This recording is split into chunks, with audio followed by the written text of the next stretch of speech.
Hello students, how are you all? The topic is respiration. This lecture is about the initial topics of respiration. Those who haven't attend the initial lectures about respiration, this lecture will help them. All right.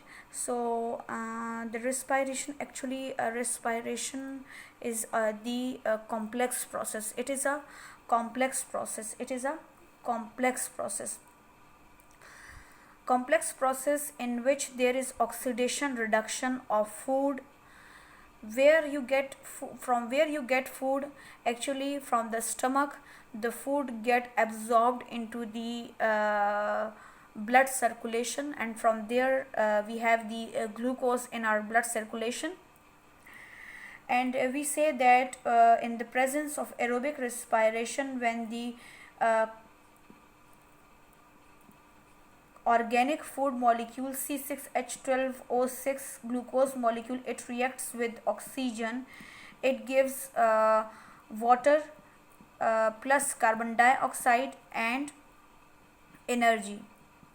And we are saying that this energy is utilized in two different ways. In the production of heat, some of this energy is utilized in the production of heat, while majority of this energy is used in the metabolic activities, in the growth, in the reproduction, in the movement. All right.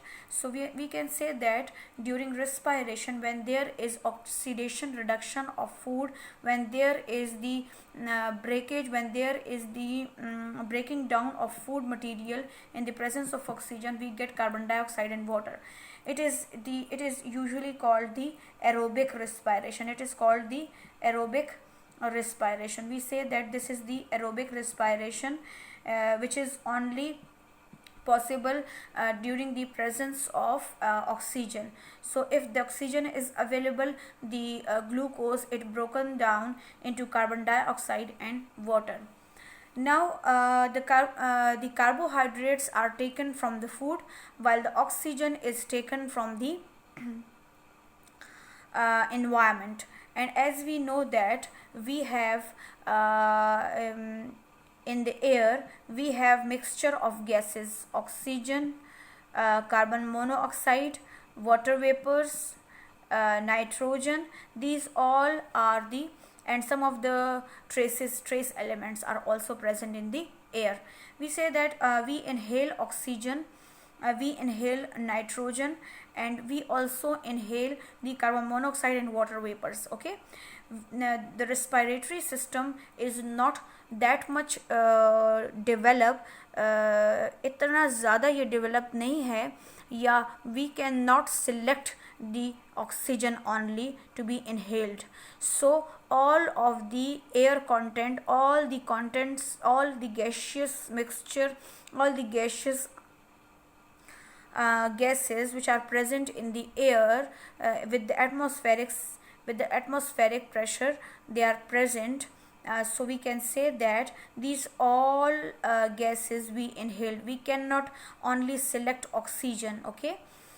So when we inhale oxygen, when we inhale nitrogen, when we inhale water vapors, it directly become the part of the alveoli. First of all, the oxygen which you inhale, it comes into the alveoli of the lungs. Okay. We can say that we have the alveoli, and these are the we are say that these are the air sac or air pockets in which the air is present, in which we can say that oxygen is present. Okay. This alveoli has single thin layer of epithelial cells. This single layer of epithelial cell is called squamous epithelial cell. Flat squamous epithelial cells. Flat squamous epithelial cells. We are saying that this alveoli, which is the respiratory surface from where the oxygen diffuses and goes into the blood capillaries, it must be thin. So the respiratory surface, that is the alveoli, it must be thin. as you know that in case of epithelial cells, we have different types of epithelial cells. Let's say, for example, we have simple squamous epithelial cells, simple columnar epithelial cells, and simple cuboidal epithelial cells. These three types of cells are the cells which are present in single layer. It means they are simple, they have a single layer of cells. This is the single layer of cell. We are saying that in case of alveoli, which is the respiratory surface, in case of blood capillaries, we have a thin, flat, simple squamous epithelial lining. The reason behind this is कि आपके पास effective diffusion का process हो सके और gases जो हैं अपने high partial pressure से लो पार्शियल प्रेशर की तरफ चली जाएं आसानी से, right. So we are saying that actually we want our respiratory passages to be thin, not to be thick.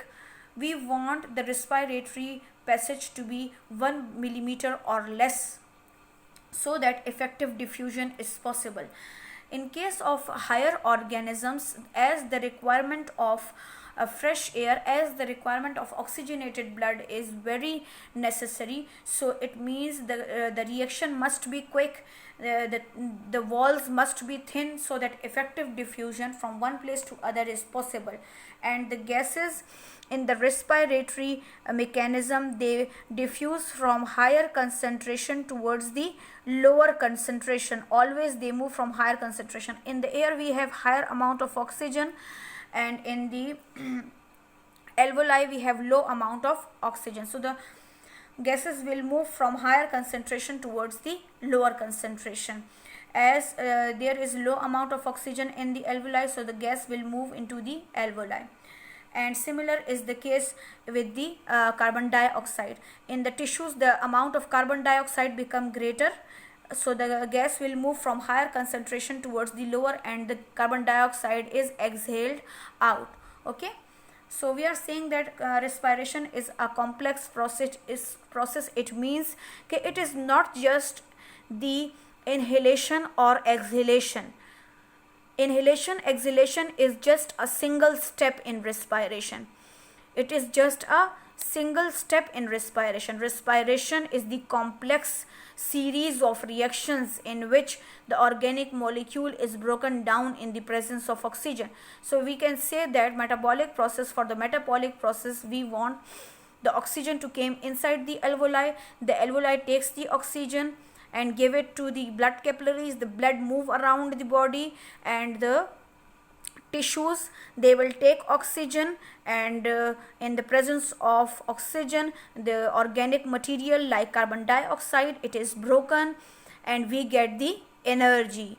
If there is no oxygen, there is no breakdown and there is no energy. If there is no food, there is no breakdown, there will be no energy. Alright, so it means that the metabolic processes, in the metabolic processes, the presence of oxygen is very important, so that each and every tissue can utilize the oxygen. It is must, it is necessary, we want oxygen. So our oxygen oxygen requirement is greater. Okay, our tissues get the oxygen, break it down, and then exhale the carbon dioxide. Carbon dioxide must be removed from the tissues as it is toxic in nature, so it must be removed from the body through a proper mechanism which we will study in the transport of oxygen and carbon dioxide.